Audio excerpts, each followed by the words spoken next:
Although we have to now display our tactical strategies in public, but commissioners, as we're investigating and this picture coming together, then we start realizing that we now have to move from being a service provider to society to becoming a force in order for us to prevent the El Cadors and the Mexicos to happen in this country.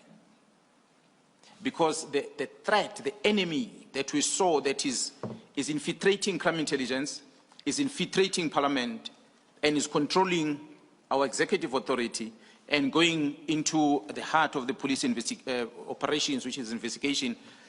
To date, I'm speaking to you, the Matlalas and the likes, if you go and see the record of cases withdrawn against Matlala, more than 18 here in this province. And you really realize that you can no longer wear a tie and face this fight. So this is a fight that requires, for one, to apply the tactics that is learned over years.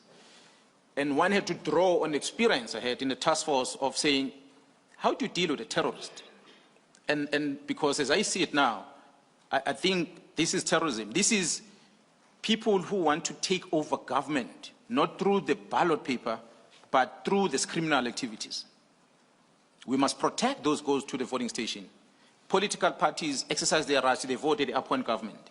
But if government is going to be taken in this fashion, it cannot happen under our name.